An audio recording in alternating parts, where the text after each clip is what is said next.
Há muito tempo, antes que os livros contassem histórias e os castelos dominassem as colinas, existiam dois grandes reinos que dividiam as terras do sul. De um lado ficava a Noctérnia, o reino das sombras, construído entre montanhas frias, envoltas em névoa. Suas muralhas eram feitas de pedra escura e suas torres se perdiam entre as nuvens. O povo de Noctérnia era forte, disciplinado e acreditava que a lealdade era o bem mais precioso. Cresciam acreditando que somente os fiéis e corajosos resistiam ao tempo.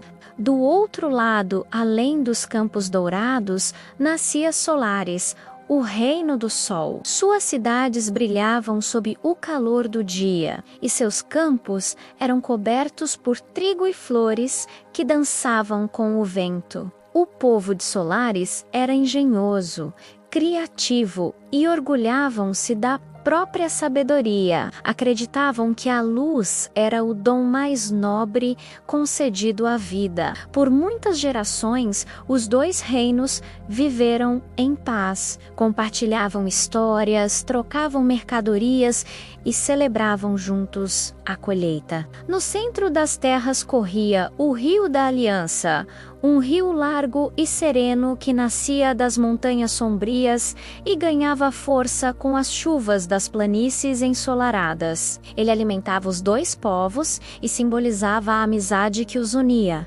Mas veio um tempo em que o céu se fechou, as chuvas pararam e o vento secou as folhas. O Rio da Aliança começou a desaparecer. Primeiro sumiram os peixes, depois as plantações e, por fim, restou apenas uma faixa de água fina que mal brilhava sob o sol. O rei Alaric de Noctérnia caminhou até as margens do rio quase seco e olhou para a rainha Selene, de Solaris, que estava do outro lado. Disse com voz firme que o pouco de água que restava nascia nas montanhas de seu reino e, portanto, pertencia a ele e ao seu povo. A rainha respondeu que sem aquela água as colheitas morreriam e as crianças passariam fome e pediu que fosse compartilhada. As palavras se tornaram desconfiança e a desconfiança virou raiva. Logo, os exércitos começaram a se preparar e assim nasceu a guerra dos dois reinos. Durante meses, o som dos martelos ecoava nas forjas, espadas eram moldadas, armaduras polidas, bandeiras erguidas, a fronteira se encheu de poeira e fumaça. E o silêncio das aldeias foi substituído pelos tambores da guerra. Entre os soldados de Noctérnia havia um jovem chamado Aran.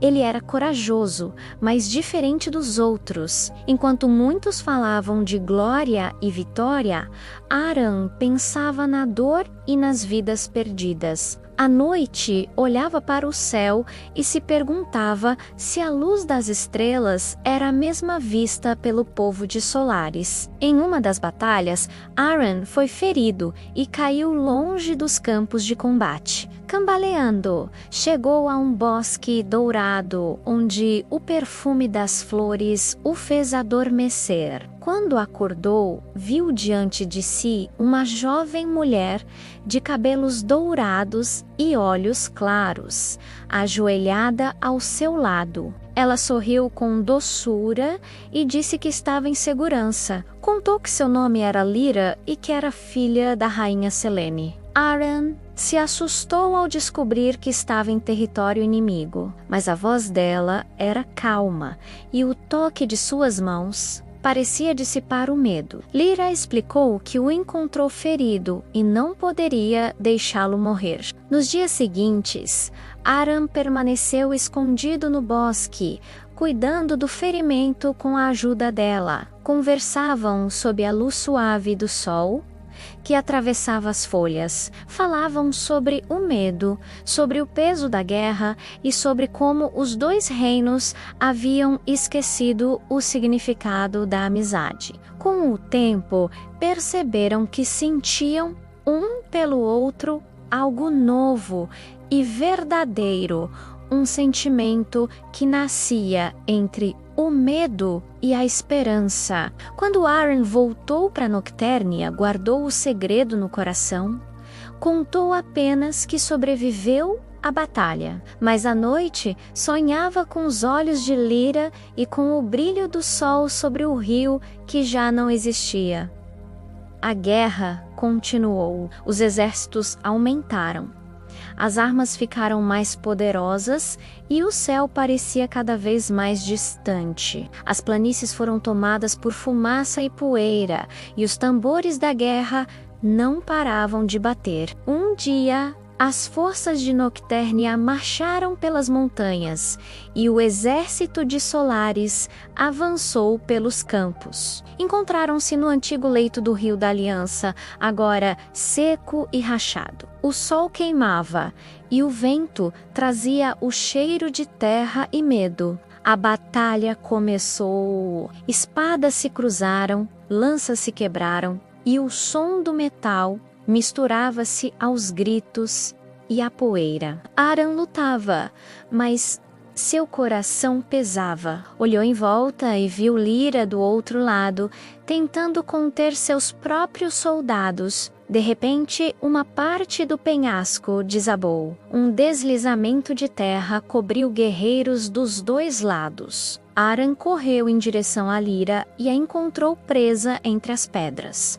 Com força e coragem, a libertou. Juntos começaram a ajudar outros feridos, sem se importar com o reino de cada um. Logo, o que era campo de guerra se transformou em campo de resgate. Homens e mulheres de Noctérnia e Solaris se uniram para salvar vidas. O barulho das espadas cessou, substituído pelos sons de escavações e vozes que pediam ajuda. Quando o sol nasceu novamente, o campo estava em silêncio. O rei Alaric e a rainha Selene chegaram ao local e viram seus soldados lado a lado, sujos de terra e lágrimas, mas unidos. Lyra se levantou e falou diante de todos. Disse que a terra que pisavam era a mesma, que o rio que secou alimentava os dois povos